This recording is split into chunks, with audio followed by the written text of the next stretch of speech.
Hello साथियों, नमस्कार। स्वागत है आप सभी का। कैसे हैं आप सभी? उम्मीद करते हैं बहुत अच्छे होंगे। मैं भी यहाँ पे अच्छा हूँ। तो आज जो हम लोग देखने वाले हैं वो साइंस का प्रीवियस ईयर क्वेश्चन है, जिसमें कि मैंने फिजिक्स, केमिस्ट्री, बायोलॉजी और प्लस में कंप्यूटर और एंड इन्वायरमेंट से जुड़े सारे सवाल करने वाले हैं, जो कि question NTPC, group D, SSC, CGL, ये सब में जो पूछा गया है। ठीक है, तो मैंने बहुत ही इंपॉर्टेंट सेशन आज का होने वाला है। उम्मीद करते हैं आपको बहुत अच्छा लगेगा।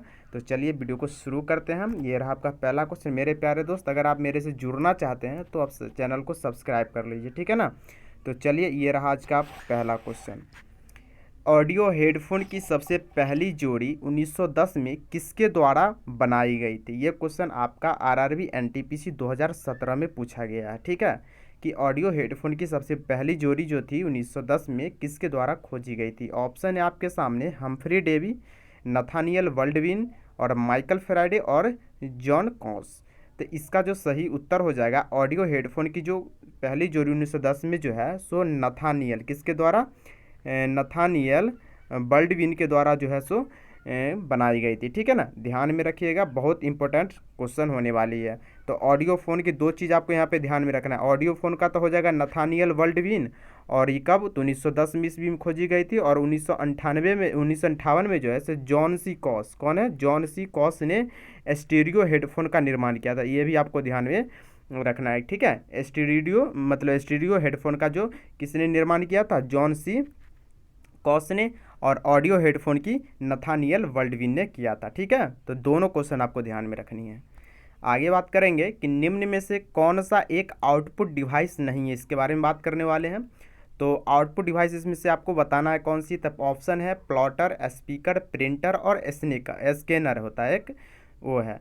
तो मैं आपको यहाँ बता दूं कि आउटपुट डिवाइस नहीं है, तो यहाँ पे आपका सही उत्तर हो जाएगा ऑप्शन नंबर हो जाएगा कौन सा? तो ऑप्शन नंबर डी हो जाएगा। ठीक है, कौन सा हो जाएगा? ऑप्शन नंबर डी हो जाएगा, स्कैनर हो जाएगा। स्कैनर इसीलिए हो जाएगा मेरे दोस्त, क्योंकि स्कैनर के द्वारा जैसे हम कोई चीज़ क्या करते हैं, कंप्यूटर में डालते हैं। ठीक है ना, कोई भी चीज़ जैसे कि हमको कोई पेपर का स्कैन करना है, तो हमको स्कैन में रख करके फिर उसको स्कैन करते, और उसके बाद हमको क्या होती है कि कंप्यूटर में हमको क्या होती है, डिस्प्ले पे शो करती है। इसी के वजह से ये मेरा इनपुट डिवाइस होगा, ना कि ये मेरा आउटपुट डिवाइस होगा। मैं आगे बात कर लूँ स्पीकर की। स्पीकर क्या करती है? मुझे कुछ न कुछ उससे ध्वनि सुनाई पड़ती है, कुछ न कुछ मुझे आउटपुट देती है ना। तो इसी की वजह से मेरे दोस्त स्पीकर आउटपुट डिवाइस होगी। और प्रिंटर जो होती है, प्रिंटर से हम कोई चीज़ प्रिंटर मतलब कोई चीज़ प्रिंट आउट करते हैं, तो प्रिंटर क्या करती है? मुझे कोई ना कोई तो वहाँ से कुछ ना कुछ देती है ना। तो इसीलिए मेरा प्रिंटर जो हो जाएगा वो प्रिंटर मेरा आउटपुट सिस्टम हो जाएगा। प्लॉटर भी आपका एक तरह का जो है वो आपका आउटपुट सिस्टम के अंतर्गत आती है, और स्पीकर हो जाएगा। तो ये प्लॉटर, स्पीकर और प्रिंटर जो है मेरे दोस्त, ये आउटपुट सिस्टम डिवाइस है, और ये स्कैनर जो है ये मेरा इनपुट डिवाइस है। ठीक है, ध्यान में रखिएगा। चलिए आगे बात करने वाले हम लोग कि निम्नलिखित में से खाद्य श्रृंखला यानी एक फूड चेन जो होता है उसका दूसरा पौष्टिक स्तर क्या होती है, ये आपको बताना है। ऑप्शन आपके सामने है घास, चूहा, सांप और चील है। तो मेरे दोस्त, फूड चेन की अगर मैं बात करूं तो इसका सही उत्तर आपका हो जाएगा चूहा। क्या हो जाएगा? चूहा हो जाएगा, क्योंकि ये आपका किसी ना दूसरा पौष्टिक स्तर आता है। जैसे मैं बात कर लूँ, ये आपका मान के चलिए क्वेश्चन में कह रहा है ना कि दूसरा खाद्य श्रृंखला में दूसरा पौष्टिक स्तर। मान लेते ये आपका उत्पादक हो गया, इसको किसने खाया? चूहा ने खाया। चूहा को किसने खाया? ये सांप ने खाया। सांप को किसने खाया? ये चील ने खाया। ठीक है ना, तो इसीलिए इसका जो सही उत्तर आपका क्या हो जाएगा? चूहा। दूसरा स्तर पे क्या आ जा रहा है? चूहा आ रहा है। ठीक है ना, तो दूसरा पौष्टिक स्तर आपका चूहा एकदम करेक्ट आंसर हो जाएगा। ठीक है, तो ध्यान में रखिएगा इसको। और ये बात कर लूँ तो ये एनटीपीसी 2016 में पूछा गया है, देख सकते हैं। ठीक है, चलिए आगे बात करेंगे कि निम्न में से कौन सा सर्वाहारी नहीं है, इसके बारे में बात करेंगे। चूहा, चींटी, भालू और सांप दिया हुआ है। तो सर्वाहारी जो इसमें से मेरे दोस्त ये नहीं है, ये आपका हो जाएगा स्नेक।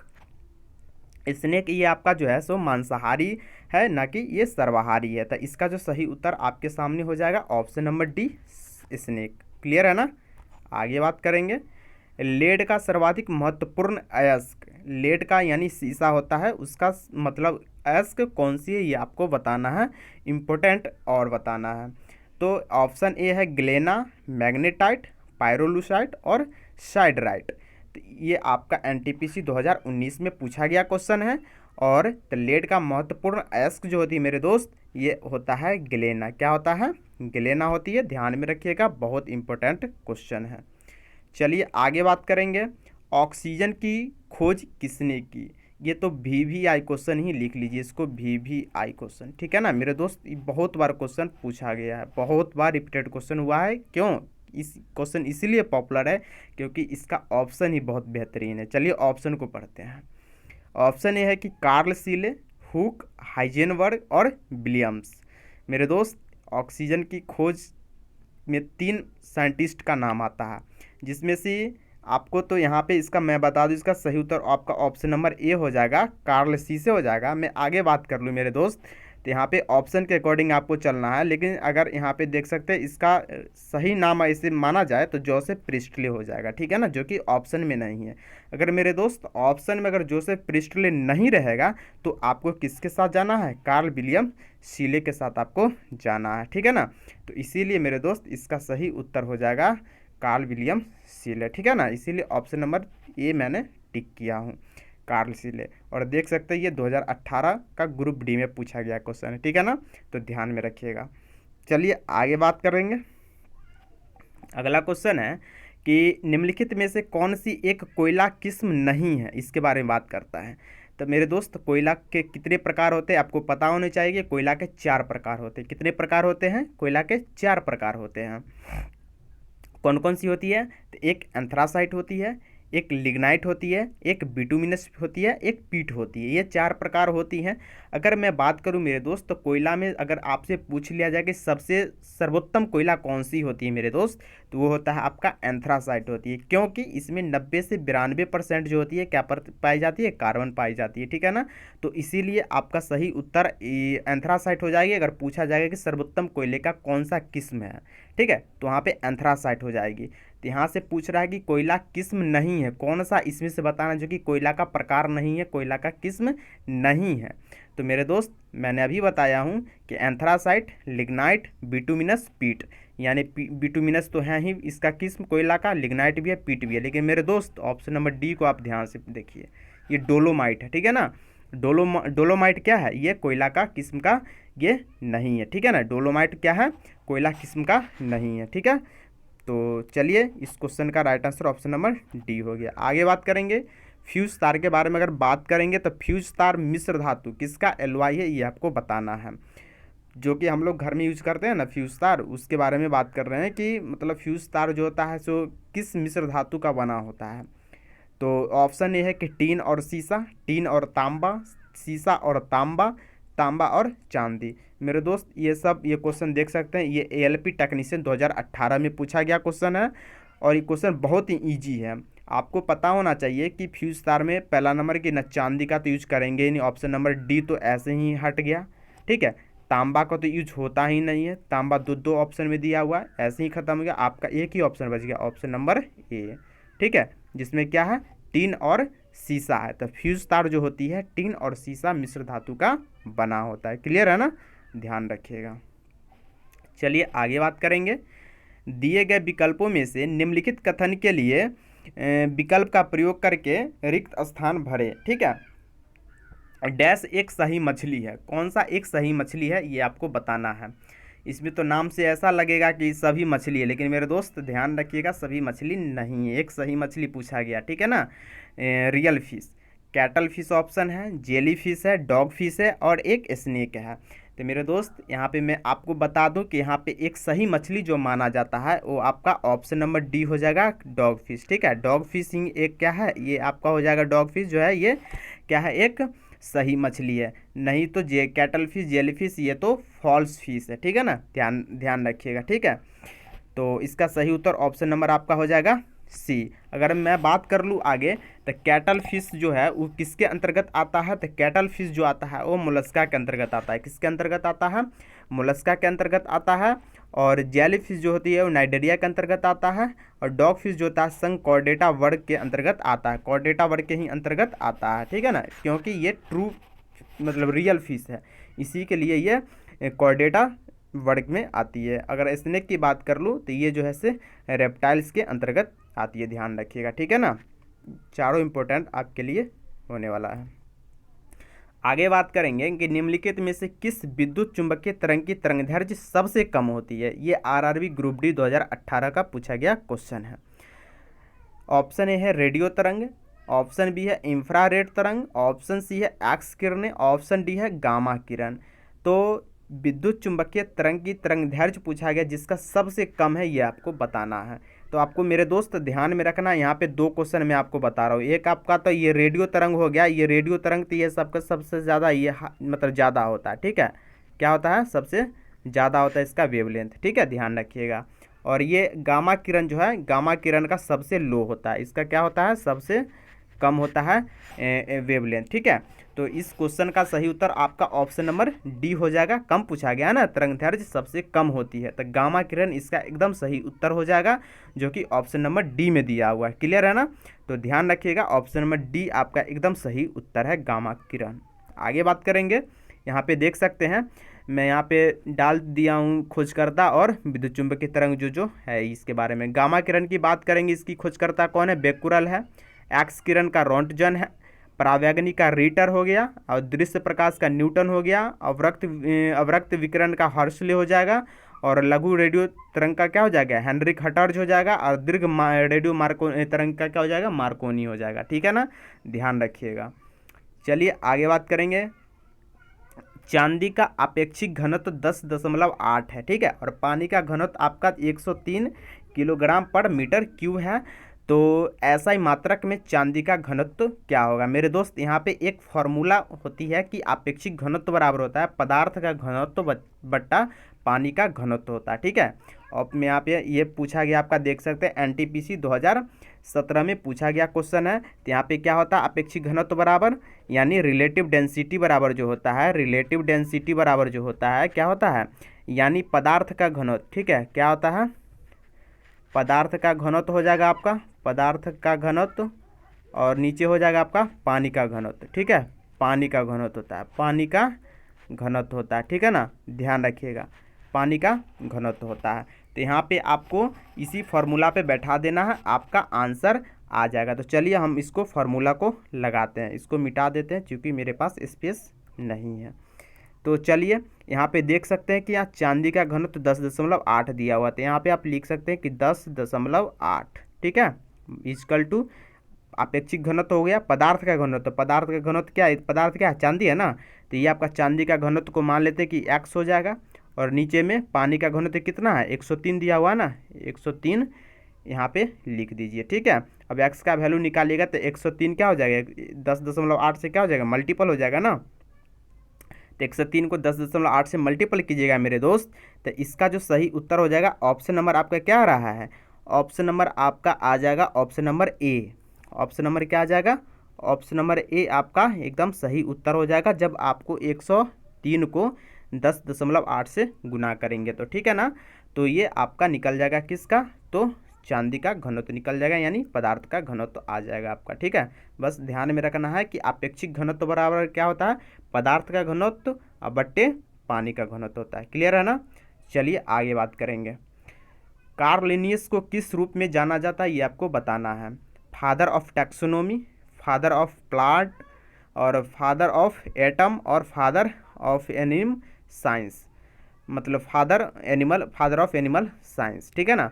तो कार्ल लिनियस जो है ये इनको फादर ऑफ टैक्सोनॉमी के नाम से जाना जाता है। किनके नाम से, फादर ऑफ टैक्सोनॉमी, यानी ऑप्शन नंबर ए आपका एकदम सही उत्तर हो जाएगा, father of taxonomy Karl Linnaeus को माना जाता है। चलिए आगे बात करेंगे। निम्न में से कौन कंप्यूटर हार्डवेयर नहीं है, प्रिंटर, कंपाइलर, माउस, कीबोर्ड। तो हार्डवेयर मेरे दोस्त आपको मैं बता दूं कि हार्डवेयर उसको बोलते हैं जिसको हम छू सकते हैं, ठीक है। हार्डवेयर मतलब जिसको हम छू सकते हैं वो मेरा हार्डवेयर हो जाएगा। हम किसको किसको छू सकते हैं, क्या हम प्रिंटर को नहीं छू सकते हैं, क्या हम माउस को नहीं छू सकते हैं, क्या हम कीबोर्ड को नहीं छू सकते हैं, जी हाँ, इस तीनों को मैं छू सकता हूँ। लेकिन कंपाइलर जो है से ये आपका एक मतलब भाषा होती है, ठीक है। कंपाइलर जिसको हम क्या करते हैं, ये मेरा हार्डवेयर के अंतर्गत नहीं आता है, ठीक है। तो आपका जो सही उत्तर हो जाएगा ऑप्शन नंबर बी आपका एकदम सही उत्तर हो जाएगा, कंप्यूटर हार्डवेयर के अंतर्गत नहीं आती है, ठीक है ना। कंप्यूटर हार्डवेयर के अंतर्गत ये कंपाइलर नहीं आती है। ऑप्शन नंबर बी आपका सही उत्तर हो जाएगा। चलिए आगे बात करेंगे। सुल्तानपुर नेशनल पार्क कहाँ स्थित है, ये आपको बताना है। पंजाब में है या हरियाणा में है या दिल्ली में है या राजस्थान में है।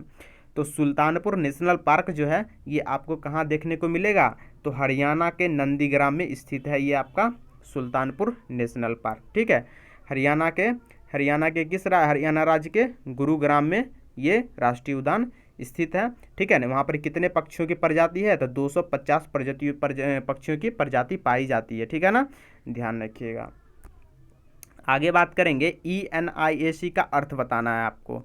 ठीक है, क्या हो जाएगा, तो इसका ऑप्शन जो दिया हुआ इसके आंसर मतलब इसके अंतर्गत आपको आंसर बताना है कि आंसर क्या होगा। तो मैं आपको बता दूं कि ENIC का जो फुल फॉर्म जो होता है electronic numerical integrator and computer होता है। ठीक है, electronic numerical integrator and computer, यानी आपका जो हो जाएगा ऑप्शन नंबर बी एकदम इसका सही उत्तर हो जाएगा। कौन सा हो जाएगा, ऑप्शन नंबर बी सही उत्तर है। आगे बात करेंगे, किसी वर्कशीट की मूल इकाई, ठीक है, जिसमें आप एक्सेल में डेटा दर्ज करते हैं उसे कहा जाता है। मेरे दोस्त, जब आप एक्सेल कंप्यूटर पर खोलेंगे तो आपको इस तरह से सेल बना हुआ रहता है। ठीक है, इस तरह से एक्सेल में आपको बना रहेगा। तो ये जो दिया हुआ है ना, ये इसी के बारे में पूछ रहा है कि इसको क्या बोलते थे। मेरे दोस्त, आपको पता होना चाहिए, इसको सेल बोला जाता है। क्या बोला जाता है, सेल बोला जाता है, यानी ऑप्शन नंबर बी आपका सही उत्तर हो जाएगा। उसको हम क्या बोलते हैं, ये जो है ना, ये जो देख रहे हैं ये, इसको हम लोग सेल बोलते हैं। इसको क्या बोलते हैं, सेल बोलते हैं। तो इसीलिए आपका सही उत्तर ऑप्शन नंबर बी हो जाएगा। आगे बात करने वाले हैं, जैसे इसमें आप देख सकते हैं कि जैसे एक्सेल जिस तरह से खोले हुए हैं, यहाँ पे ये रहता है इस तरह से। ठीक है ना, इसी को क्या बोला जाता है, इसी को बोला जाता है सेल। ठीक है, ध्यान रखिएगा। आगे बात करेंगे, कंप्यूटर DTP का पूर्ण रूप आपको बताना है, क्या हो जाएगा। Desktop product, dynamic technology product, उसके बाद डेस्कटॉप पब्लिशिंग, डेस्कटॉप फिशिंग। तो इसका जो सही उत्तर मेरे दोस्त हो जाएगा डेस्कटॉप पब्लिशिंग, इसका एकदम सही उत्तर हो जाएगा। ऑप्शन नंबर डी इसका एकदम सही उत्तर हो जाएगा। ठीक है, ऑप्शन नंबर डी इसका सही उत्तर है। डेस्कटॉप पब्लिशिंग हो जाता है DTP का पूर्ण रूप, जो कि SSC CGL 2016 में पूछा गया है। ठीक है, चलिए आगे बात करेंगे। एक वयस्क व्यक्ति के आमतौर पर मतलब कितने चवर्णक दांत होती है, ये आपको बताना, 6, 8 या 10 या 12। तो एक वयस्क व्यक्ति के आमतौर पर जो मेरे दोस्त जो चवर्णक दांत जो होती है यानी मोलर टीथ जो होती है, पहले मैं आपको बता दूं कि डेंटल का जो फॉर्मूला होता है ये होता है 2 1 2 3। ठीक है, ये आपको ध्यान में रखना है। ठीक है, 2 1 2 3 ये डेंटल फार्मूला होता है, जो डायरेक्ट एग्जाम में आपको पूछ लिया जाता है कि डेंटल फार्मूला इनमें से कौन सी है। तो आपको ध्यान में रखना 2 1 2 3 है। अगर आप ये क्वेश्चन ध्यान में रखते हैं ये फार्मूला, तो आप इससे रिलेटेड, टीथ से रिलेटेड कोई भी क्वेश्चन को आप हल कर सकते हैं। ठीक है, चवर्णक पूछ ले, इंसीजर पूछ ले, केनाइन पूछ ले, प्री मोलर पूछ ले, कुछ भी पूछ ले, आप आंसर देने के लिए हमेशा तैयार रहेंगे। तो चलिए जानते हैं इसको डेंटल फार्मूला के बारे में। तो 2 1 2 3 जो है, ये मेरा 2 जो होती है ये इंसीजर होती है। क्या होती है, इंसीजर होती है। ये आपका जो होता है ये जो आपका केनाइन हो जाता है, उसके बाद ये आपका प्री मोलर हो जाएगा, ये आपका मोलर हो जाएगा। लेकिन मैं आपको बात कर लूँ कि जैसे मान के चलिए कि एक पार्ट में बनाता हूँ, ये मान के चलिए कि मतलब ये टीथ होगी, मतलब ये नीचे का जबड़ा हो गया। ठीक है, तो इसका हम आधा पार्ट लेते हैं। ठीक है ना, आधा पार्ट लेते हैं, तो आधा पार्ट का ही ये 2 1 2 3 फार्मूला है। ठीक है, यानी मैं बात कर लूँ आगे, चलिए इसमें देखते हैं। जैसे यहाँ पे आप देख सकते हैं मेरे दोस्त, ये आपका जो है आधा पार्ट जो है ना, ये आधा पार्ट, इसी का फार्मूला 2 1, ठीक है, 2 1 2 3 होती है। तो ये आपसे पूछ लिया जाए कि इंसीजर कितने होते हैं, तो इंसीजर जो हो जाएगा आपका एक तरफ 2 होता है, तो मतलब एक साइड 2, इधर 2 इधर 2, तो मतलब कितना हो जाए, इधर 2 हो जाएगा तो इधर भी 2 होगा ना, तो दोनों तरफ कितना हो गया, 4 हो गया, 4 नीचे और 4 ऊपर। ठीक है, तो 4 नीचे 4 ऊपर हो जाएगा, यानी 8 आपका तो इंसीजर हो जाएगा। मैं बात कर लूँ अब केनाइन का, तो केनाइन एक होता है जिसको चिरने फाड़ने वाली दांत आप बोल सकते हैं। ठीक है, और इंसीजर होता है मतलब कोई चीज़ काटने वाली। ठीक है, ये मैं बोल सकता हूँ। तो इंसीजर केनाइन आपका हो जाएगा, एक इधर हो जाएगा, एक इधर हो जाएगा, एक इधर, यानी 2 नीचे हो गया, 2 ऊपर हो जाएगा, यानी आपका जो हो जाएगा 4 हो जाएगा। क्या चीज़ हो जाएगा, केनाइन हो जाएगा। ठीक है ना, अगर मैं बात कर लूँ, ये प्रीमोलर उसके बाद होता है। प्रीमोलर 2, अगर प्रीमोलर इधर हो गया तो 2 प्रीमोलर इधर हो जाएगा, तो 2 2 4 नीचे हो गया, 4 ऊपर हो गया था। प्रीमोलर कितना हो जाएगा, प्रीमोलर आपका हो जाएगा 8 हो जाएगा। उसके बाद 3 है, तो 3 3 इस साइड हो गया, 3 इस साइड हो गया, तो 6 हो गया, तो 6 नीचे 6 ऊपर कितना हो जाएगा, 12 हो जाएगा। तो 12 आपका क्या हो जाएगा, मोलर टीथ हो जाएगा। ठीक है, तो इसका पूछ रहा है कि मोलर टीथ ही पूछ रहा है, तो ये आपका ऑप्शन नंबर डी एकदम इसका सही उत्तर हो जाएगा। ऑप्शन नंबर डी, 12 चवर्णक दांत होंगे। कितना होंगे, 12 चवर्णक दांत होंगे। ध्यान में रखिएगा, मैं इसको एक बार और एक्सप्लेन कर देता हूँ, इसको देख लीजिए। 2 1 2 3 ये फार्मूला आप ध्यान में रख लीजिए। ये आपका हो जाएगा इंसीजर, ठीक है, ये आपका हो जाएगा केनाइन, ये आपका हो जाएगा प्रीमोलर, ये हो जाएगा आपका मोलर। ठीक है ना, तो ध्यान रखिएगा, इस तरह से आप क्वेश्चन को बना सकते हैं। ठीक है, चलिए आगे बात करेंगे।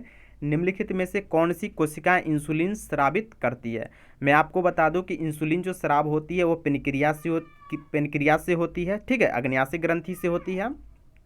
और अग्न्याशय ग्रंथि में अगर जानना चाहेंगे कि उसमें कहाँ से होती है, ठीक है ना, अग्न्याशय ग्रंथि में कहाँ से होती है, अल्फा कोशिकाएं, डेल्टा कोशिकाएं, तंत्रिका कोशिकाएं, बीटा कोशिकाएं। तो इंसुलिन जो स्रावित होती है मेरे दोस्त, ये होती है बीटा सेल से। कहाँ से होती है, बीटा सेल से होती है, यानी ऑप्शन नंबर डी इसका एकदम सही उत्तर हो जाएगा, बीटा सेल। ठीक है ना, इंसुलिन कहाँ से स्रावित होती है, बीटा सेल से होती है, ध्यान रखिएगा। एंडोस्कोपी किस विधि से होता है, प्रावर्तन पे या अपवर्तन पे या पूर्णांतिक प्रावर्तन पे या इनमें से कोई नहीं। तो एंडोस्कोपी जो मेरे दोस्त होता है, इसमें क्या होता है, अगर पाचन क्रिया आपका सही से नहीं हो रहा है, डाइजेशन सही से आपका काम मतलब नहीं हो रहा है, मतलब कुछ समस्याएं आ रही है डाइजेशन में, तो इसके लिए एक डॉक्टर ने एक टेस्ट लिख दी है एंडोस्कोपी, जो किस सिद्धांत पे कार्य करती है, ये आपसे पूछा गया था, आपको पता होना चाहिए। ये पूछा गया CGL 2017 में। तो एंडोस्कोपी जो थी मेरे दोस्त, वो क्या होती है कि पूर्ण आंतरिक प्रावर्तन पे काम करती है। किस पे काम करती है, पूर्ण आंतरिक प्रावर्तन पे काम करती है एंडोस्कोपी। ठीक है ना, ये एंडोस्कोपी का टेस्ट देख सकते हैं आप, इस तरह से होता है। आपको मुंह के द्वारा क्या करती है, पाइप डाल दिया जाता है अंदर, और इसी के द्वारा जो है से मतलब इसमें एक मतलब रेडिएशन होता है, जिसके माध्यम से क्या होती है कि आपको यहाँ से पूर्ण आंतरिक प्रावर्तन, जैसे ये मान के चलिए पाइप हो गया ना, अगर कोई यहाँ से रे आ रही है तो ऐसे रिफ्लेक्ट होकर के आकर के आपको ये दिखाई पड़ती है। ठीक है ना, इसी को पूर्ण आंतरिक प्रावर्तन बोलते हैं। तो एंडोस्कोपी जो होती है पूर्ण आंतरिक प्रावर्तन की विधि से ही होती है, ध्यान रखिएगा। ठीक है, चलिए आगे बात करेंगे। मूत्र के स्रावन को बढ़ाने वाली औषधि कौन सी है, ये आपको बताना है। एक मेडिसिन का नाम इसमें से बताना है कि मूत्र का स्रावन, ठीक है ना, ये सिक्रेशन कर मतलब इसका इंक्रीज करने में कौन सा मेडिसिन का यूज करते हैं। तो ऑप्शन है कि एड्रीनेलिन, मोनोयूरेटिक, डायूरेटिक और ट्रायूरेटिक।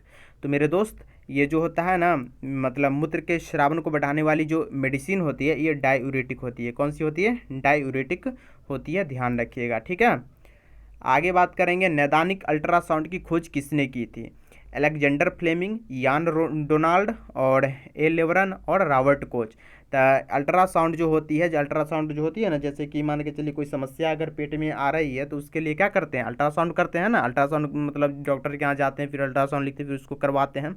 उसी अल्ट्रासाउंड के बारे में यहाँ से पूछा गया है कि अल्ट्रासाउंड की खोज किसने की थी। ठीक है, तो ये मेरे दोस्त हो जाएगा यान डोनाल्ड। क्या हो जाएगा, यान डोनाल्ड, यानी ऑप्शन नंबर बी आपका सही उत्तर हो जाएगा। ठीक है, यानी नैदानिक अल्ट्रासाउंड की खोज किसने की थी, यान डोनाल्ड ने की थी, ध्यान रखिए, यान डोनाल्ड ने ही अल्ट्रासाउंड की खोज की थी। ठीक है, अल्ट्रासाउंड शरीर की आंतरिक संरचना, ठीक है, देख सकते हैं ना, अल्ट्रासाउंड जो है शरीर की आंतरिक संरचना, जैसे जोड़ों, उसके बाद जो है आंतरिक अंगों को देखने में मदद करती है। अगर किसी कोई प्रेग्नेंट लेडी है तो उसको मान के चलिए कि मतलब बच्चा क्या है, मतलब उसके लिए भी जांच के लिए भी जो है सो गर्ल्स है या बॉयज है, उसको देखने के लिए भी अल्ट्रासाउंड करके पता किया जाता है। तो इसी वही अल्ट्रासाउंड के बारे में बताया गया है कि खोज किसने की थी, यान डोनाल्ड ने की थी, ध्यान रखिएगा। चलिए आगे बात करेंगे। हीरे का 1 कैरेट बराबर होता है 100 mg, 150 mg, 200 mg, 250 mg। तो हीरे का 1 कैरेट जो मतलब बराबर जो होती है मेरे दोस्त, ये होती है 200 मिलीग्राम के बराबर होती है, ध्यान रखिएगा। हीरे का 1 कैरेट कितने के बराबर होती है, 200 मिलीग्राम के बराबर होती है। ऑप्शन नंबर सी आपका एकदम सही उत्तर हो जाएगा। हीरे का 1 कैरेट जो होती है 200 मिलीग्राम के बराबर होती है। क्लियर है ना, ध्यान रखिएगा। आगे मैं आपसे बात करूं कि निम्नलिखित में से कौन सा वेब ब्राउज़र है, नेट एस्केप, क्रोम, फायरफॉक्स, उपरोक्त सभी।